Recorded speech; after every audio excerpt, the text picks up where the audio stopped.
Hello and welcome to the Dune Minute Podcast, your place to dive deep, minute by minute, into the cinematic adaptation of Frank Herbert's World of Dune. I'm one of your hosts, John. And I'm Zach. And we are joined once again by Alicia Brenner from the Lorehounds. How are you doing, Alicia? Hello, glad to be back in the same seat that I was just sitting in 20 minutes ago. When we just recorded. Or however long. It's a different day in release land, though. Yeah. Right. and we've come to the heart of the conversation. And this conversation is, of course, why you guys picked this 5-minute gap for me. Yes. Yeah. This is the big one of the week. Yeah. For sure.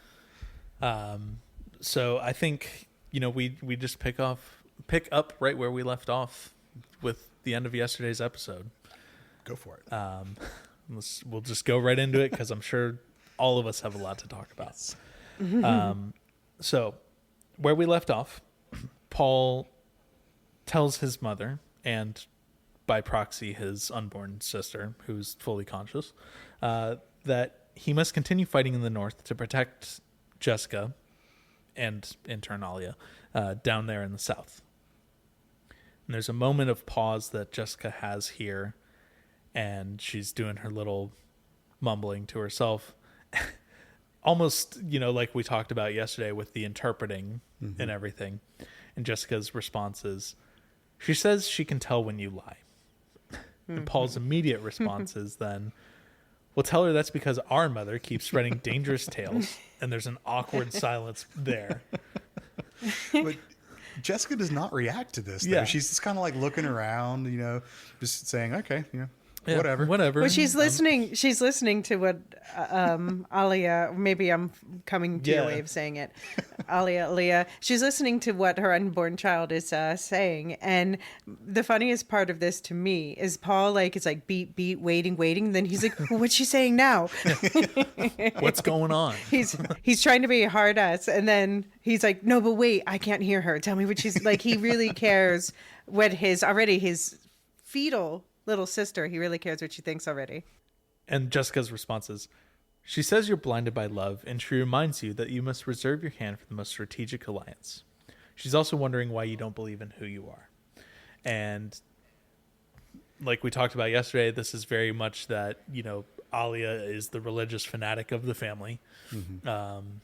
She found Jesus, and Jesus is her brother. Wow. Well, That's like it's like the brother of the new pope. Have you seen those videos? Yeah. no, So the new pope's from Chicago, and he has two brothers, and they're just like cool down to earth people. One of them I think is a teacher, and the other one's just like a IT guy or whatever. But there's been a lot of interviews with the Pope's brothers going around, and this is such a weird thing to think about. The thing that I thought was funny is the day before Conclave we were playing Words with Friends together and Wordle together. All right. Well, cool. it's funny that he one of the brothers said that he watched Conclave before he went into the Conclave. Yes. Which is totally something a normal person would do, but you're like, okay. I watched it during, so Yeah. It's a very fantastic movie. Yeah, it's a great movie. Yeah. We covered it on the Lorehounds if anyone wants the full breakdown. I will have to check that out. I would love to see what you guys had to say about it. Because as a born and raised Catholic, it was a very interesting movie to watch. Well, we had a religious studies scholar, Anthony was one of the guests speaking Cool. about it, That's so awesome. or co-hosts. Yeah. Oh, so Aaliyah, I'm going to go back and forth in her name, and I'm sorry to the people at home who are yelling at me about it. Deal with it. Can I'm allowed to talk about the ending of the movie, right? Or no? Or is it a spoiler? Yeah, Okay. no, So the way that we have always framed this podcast is, I hope that you've watched the movie at least once or twice, Right. because if you're watching the movie at the rate that we're talking about it, that's insane. Fair. Okay. But yeah, this whole conversation here, I guess this is what is echoing in Paul's head at the end of the movie when he, says, I will marry Irulan. Mm-hmm. Yep. Yeah. Yeah, I mean, Alia knows. I mean, she's clearly the real strategist, I think, of the group too, along with being the more religious person.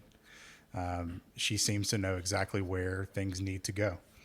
Now, maybe Jessica knows this as well, but she's just a little bit more mature and not outwardly saying it. I don't know, but She's not as direct as yeah, this that's a better way of saying it. unborn abomination. Oh, okay. Well, we will see about that. So Alia says Paul's blinded by love, and he needs to reserve his hand for the most strategic alliance. And then the second part of that phrase, she goes, she's also wondering why you don't believe in who you are. That part was said kind of in a more jovial manner. It wasn't as heavy as the first part. Yeah, it was definitely more of like a needling kind of thing. Yeah. Not so serious. That one made me think it was almost Jessica saying that instead of Ollie. I could be very wrong there. I was just like, there's a little bit of a difference between the two tones. yeah. Yeah, but I mean, it could be Jessica is, as you said, interpreting. So this is also an issue when you're interpreting for someone. Oh, I can think of some short films. Like there's one short film, I can't remember the name, I'm sorry. But you see someone interpreting for a woman who comes from a very conservative area, and she's trying to say what her husband's been doing to them. And the interpreter is just saying in a completely different tone, and so at the end of the day she's just sent back home because that's what they got from the interpreter. So if Aaliyah cannot impress her will on her mother, then her mother has a lot of leeway with how she conveys what she's saying. Yeah, exactly. I also think it just falls in line with what Jessica wants Paul to understand too. So it's an instance where they're both in agreement with each other. So at that point, Jessica just kind of takes the reins on the delivery rather than word for word from Alia. Right. So I don't know. Interesting. We then move on in the conversation though to Paul's. Well, hang on one second. Yeah. Alicia, did that set up what you were going to talk about? Or is that something completely different? Well, I was just gonna ask if you thought that Aaliyah was right about Paul not believing in himself, or what does that mean? Yeah, I think she's absolutely right now. Because it kind of goes back to what I said at the end of yesterday's episode. He has had a shift in his demeanor, and in believing that he is, their Messiah. He clearly he told Chani that he's not the Messiah. I don't think he wants it. I truly think he's being earnest when he says, I don't want it right now. I don't want. Not like that, at least. Yeah. Yeah, not like that. Like that. So, yeah, I think she is correct there. He comes back around to it eventually. I think something that happens in future minutes, another old friend getting introduced back into the picture, kicks him in the other direction, and kind of gets him, course corrects him, I guess would be a good way of saying it. But in this moment, yeah, I think she is right. Okay. John, opinions? I mean, I think we're in the same understanding here. Not to cop out on anything that I would have to contribute, but I think Gurney's introduction, spoilers, or reintroduction is, and then the things that Gurney feeds Paul, with the sweet nothings that he whispers to Paul or whatever, really re-radicalizes Paul towards vengeance for more than just getting to the emperor, but true vengeance for his family and his father. Yeah. If the opportunity presented itself for Paul to just live a, quote unquote normal Fremen life, as he is right now, I think he would take it. As he is in this moment. Yep. Yeah. I mean, he's been his entire life, he's been honed as a weapon of every, all of the different disciplines combined. So could he ever be someone who just was one of the people. I don't know. He was raised to not be that. Yeah. True. I don't know. We'll never know. I don't know. Because We'll never know. early on in part one, like in the conversation between Paul and Leto in the graveyard, Paul's still like, I don't want any of this. But then just a few minutes ago when we wrapped up with David, Father, I've found my way. His way seemingly being, out in the desert with the Fremen, living his, Fedaykin life or whatever. And like, that seems to be what Paul wants. Yeah. He went to study abroad and went native. It's kind of what I was about to get. It was like, we also have to keep in mind we're talking about a 15-year-old here. Yeah. You point in the direct, send him in that direction. And it's like, this is my life. This is everything for me now. You point a 15, 16-year-old man in the direction of a pretty girl that shows him any attention whatsoever. He's done. I do think they've been aged up a bit for the movie, right? Yeah, they have. I don't think he's the 15, 16, in the books, but he's definitely. They also don't explicitly say. Yeah. Yeah, and then there's the whole weird thing with the movie not having a time jump. So, like, what age is Paul? I mean, he's still clearly very young, but I wouldn't say he's, the 15, 16. Who knows? Yeah, I guess there's got to be a time jump for part 3 for Anna Taylor-Joy. It's going to be interesting to see. We talked about this on some unreleased episodes as of the time of this recording, but it's going to be interesting to see like how they manage that time jump and everything. Yeah, because Timothy Chalamet and Anya Taylor-Joy are like they're about the same age. I think. I think. Am I wrong? I think she's older than he is. Does the spice slow aging? Fair. Yeah. Yeah, that's gonna be interesting to see how they handle that. I trust Denis to handle it in a decent way. I don't know if it's going to be the way that you or I want them to handle it, but we'll see. Yeah, it's like principal photography starts, I think, this month. So nice. Wow. Yeah, I don't even know where to start to speculate on that, like how they're going to handle it. Yeah. Anyways, we'll get there. We'll get there in 4 years when we get minute by minute. We'll get there. Oh God. So Alia / Jessica, I just have AJ in my notes. AJ. Yeah, AJ. Yeah, nice. Well, I guess we're at PB&J again. Sorry, to catch you up. So PB&J is Paul Baby Jessica. Okay. And then we have a name for when Paul and Shawnee are together, which is Chawl. And then, God. Yeah. So we come up with these. I do not. Names. PB&J, I'm with you. Chawl, Yeah. no. I had to convince John a little bit. It should be Chusel. I wasn't. Chusel. Yeah, we can go with Chusel. Chusel. He is Usel now. So Yeah, no, I Chusel. like that. All right. Chusel. So,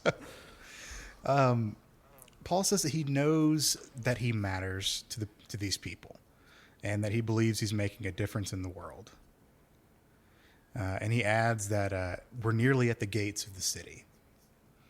And I agree with him on a statement when he says he's making a difference in the world. It's not a good one, but he is making a difference. He's making an effect on the world here.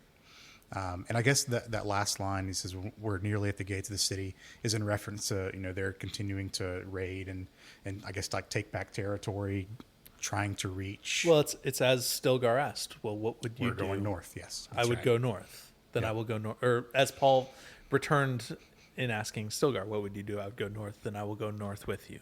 Right.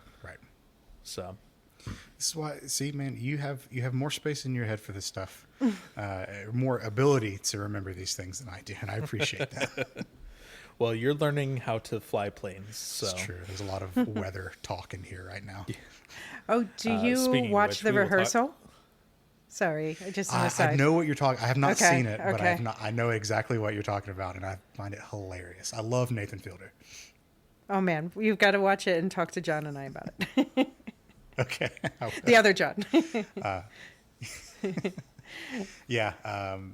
Yeah. It's been a that's crazy. awesome. Anyone who doesn't know Nathan Fielder's show on HBO, it's called The Rehearsal. It's like reality, and it's this season is about airline safety, and it's wild. Well, when I was Nathan Fielder can get me to watch any show just with that weird face that he does, and I'm just like, yeah, I'm in. Well, so to bring it into reality, when I took my first like actual in the plane flight yesterday, and he's kind of right. Like me and the guy that were flying, like we talked a little bit while we were up there, but while we were flying, other than just like directions and like directives, there wasn't a lot of chit chat and getting to know each other. So Well, he's right. maybe if you had a giant puppet mama to relive the life of Sully Sullenberger. That's true. So, all right, well, back to Dune. Yeah, that's where my brain is at. Sorry. So they're going north. They are making their way north, and they are almost to the city. And Jessica's response is, "That's not what she means." And Paul's just like, "Yeah, I know what Alia means." Not that directly, but that was definitely the tone from that conversation was, Sure. "Yeah, I fucking know." But I don't want to agree with her. Yeah. Jessica kind of gaslights Paul a little bit and is like, "Well, don't you think that I feel the weight of the prophecy too?"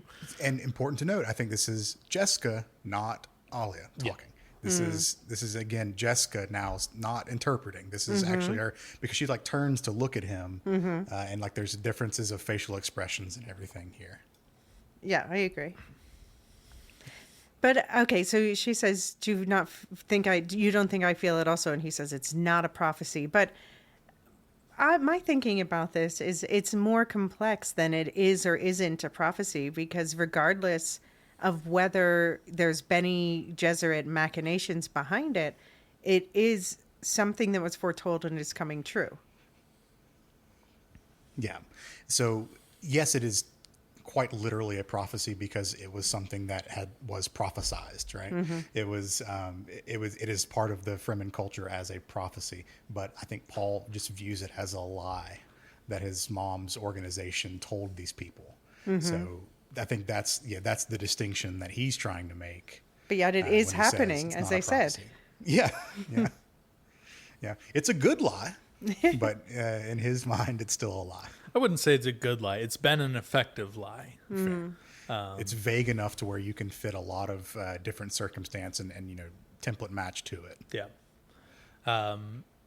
And Paul even, calls this out and calls out the Bene Gesserit as a whole and just says, what your people did to this planet or to this world is heartbreaking.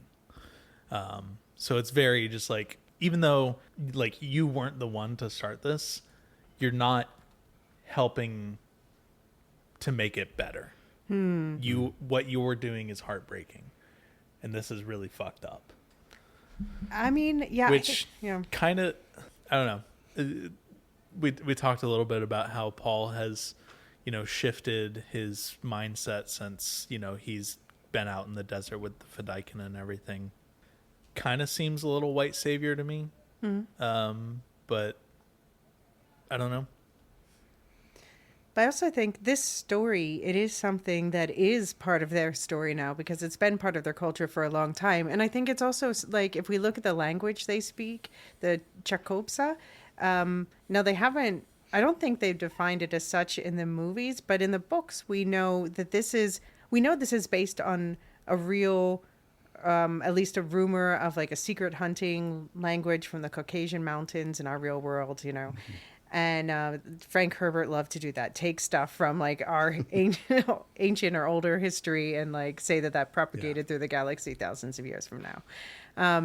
So Chakopsa is something, obviously we see the Fremen speaking it, the Bene Gesserit speak it, and it's also an old like war language of the Atreides clan, of Paul's people. So, and this whole Missionera Protectiva thing, is sort of in a similar way something that has decimated through the galaxy, but that doesn't mean that those who have incorporated the language or the prophecies or whatever they've made it their own, you know?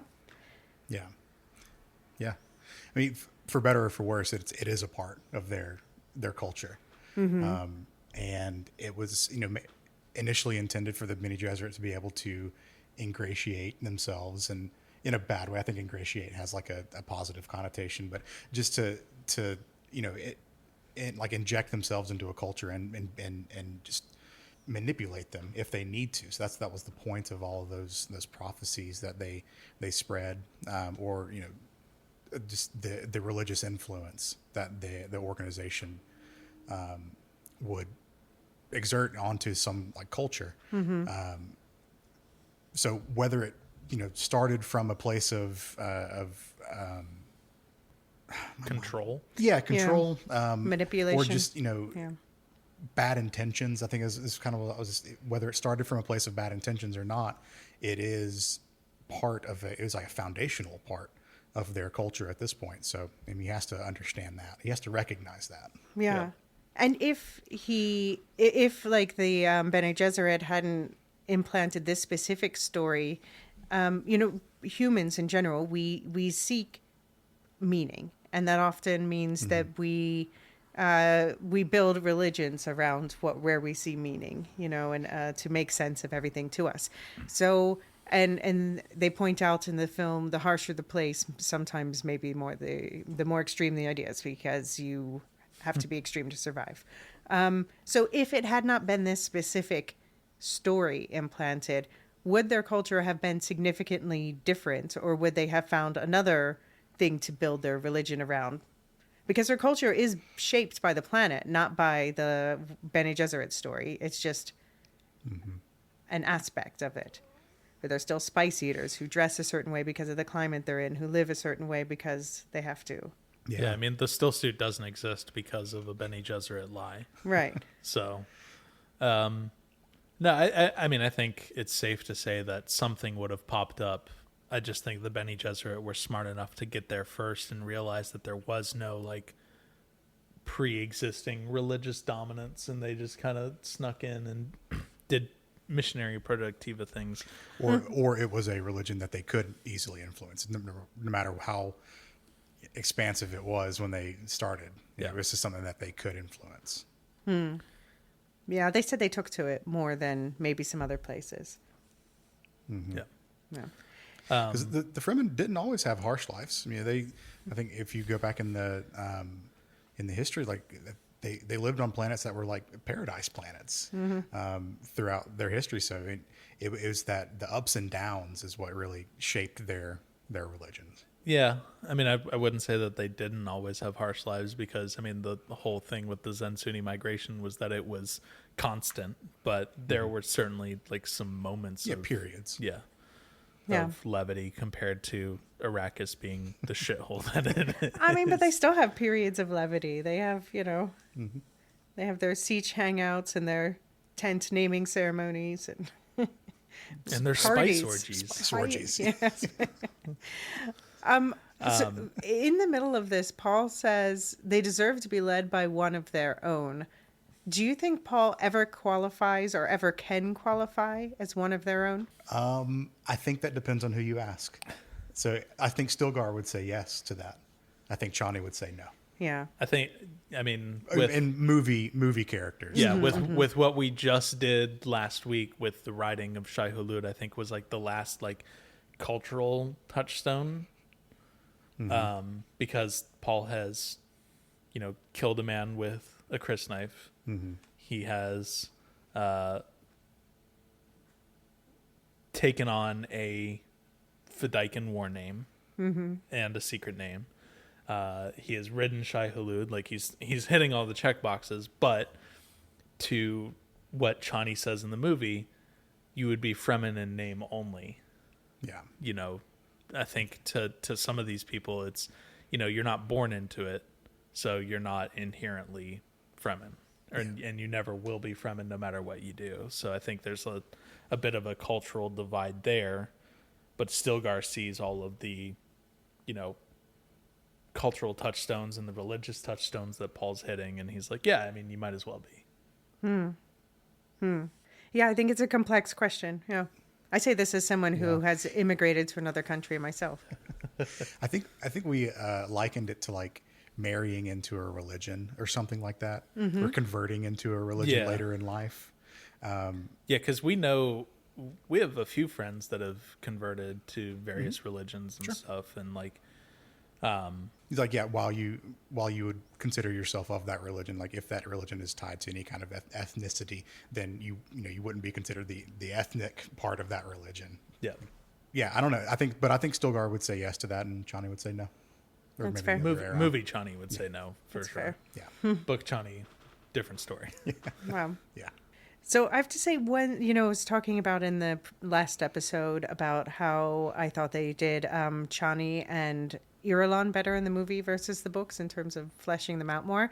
My biggest complaint about Dune Part 1 was how Jessica was handled. And now that I'm reading Jessica side by side with the movie, I'm actually like, you know what? I think Part 2 is better than Jessica in the books at this point. I think she... I think her relationship with Paul, it's still on edge, but it feels less, I don't know, it gets annoying to me how kind of almost mean he is thinking about his mom a lot at certain points, and also how she seems so uncertain. And here you can see certain moments where the uncertainty comes through. I think in the next minute we'll get to talk about that. But overall, she projects more confidence, which is what I was missing from Dune Part 1. 1,000,000% agree. That was, I think we said this, like they did her dirty in the first movie because she was just like this stressed out mother the entire time. I mean, that was our running joke from Part 1, was that she was Stressica. And Our Lady of Perpetual Anxiety. Yeah, exactly. It's not. She is a much more fleshed out character, or at least like the attitudes and the dialogue that we're getting out of her now much closer line up to the confident person that Jessica in the books is. And they're giving Rebecca Ferguson more to do. I felt like she was a little wasted in the first. And it's only going to get better. Like Rebecca Ferguson's acting only gets better from here on out too. Like spoilers for the end, but like the look that Jessica gives Gaius Helen Moheim at the end is it's so fucking good. It's so good. Yeah. So also, I just love the costume design by Jacqueline West. The face tattoos, it's such a cool concept. Like, it's funny, like she didn't have to tat up her whole face, but she's outsider lady. She needs to bring the vibes extra hard. She's like the litany of fear really across my face. Yeah. I'm really glad too that they kept that consistent between Part 1 and Part 2, because we only had a very brief glimpse of Jessica with, covered in face tattoos and everything in Part 1, but like it is still, so consistent, so one-to-one. And the ever complex Reverend Mother garb only gets more and more intense from here on out. So big fan of that. We're all, like all three of us here in this virtual room, we are Rebecca Ferguson stans. I think I was first introduced to her in Silo. Okay. Because I've not seen the Mission Impossible movies that she was in. I still haven't seen them, which is I'm working on it. I'm going through them. But I think I think Silo was the first thing that I saw her in. That's the best of her, though. I think that's honestly it is, though. Yeah. I agree. I mean, she's wonderful. This is in second these movies. best for me. Yeah. Yeah. For her. But yeah, just a fantastic actress.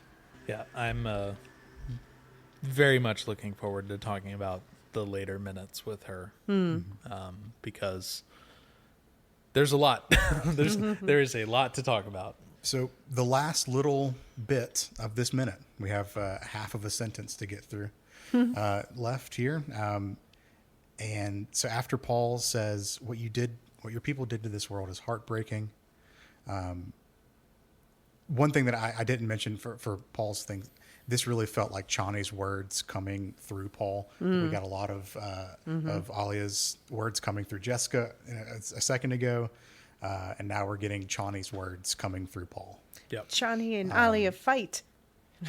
Yeah, well, it'll be interesting to see that dynamic. She's in going to fight the baby. Yeah. And so Jessica punches back at this point, and she goes, "We gave them something to." What a cliffhanger. We've been really good about having minutes end at the end of sentences. Maybe not the end of conversations, but the end of sentences lately. And then... What could it be? We gave them something to put on their burgers. Find out on tomorrow's episode of the Dune Minute Podcast. We gave them something to look forward to. Yeah. Right. Cool. I like I said yesterday, I don't have much to talk about on the books here. This is not a book heavy week at all. We got a lot to talk about just with like interpersonal interactions, and we will, but nothing directly to pull from and to compare to in the books. Yep. I've got plenty from Art and Soul for tomorrow, but we will we'll get to that when we get to it. Alicia, anything else on your notes for this one? No. I just want to say that actually David's complaints about the diction critique is starting to leak into my own thoughts in this rewatch. David, you're infecting my enjoyment of this movie with your diction critique. It's not that they like. I think that they need to speak with an RP British accent or something. It's that I want consistency within each group. Yeah. Well, I mean, that's the actors, though. I mean, that's just bringing themselves to the role. I guess. I don't know. We try to ignore it when we can, but there's parts where we can't. Yeah. All right, you want to take us out, John? Yeah, of course. As always, you can find us online. We are on Blue Sky at duneminute.com, and you can email duneminute@gmail.com if you'd like to get in touch with us. The Lorehounds, we will have all of y'all's socials and everything down in the podcast description and details. And Alicia, yesterday you talked about how y'all are diving in on the Woolship Dust side of things into the book. Those episodes should be coming out around the same time that these will be, I think, if we have our schedules right. Right. So we'll definitely make sure to link to everything Lorehounds and everything that you're doing as well. All right. We'll be back tomorrow with another episode of the Dune Minute, and we'll see you then. See ya.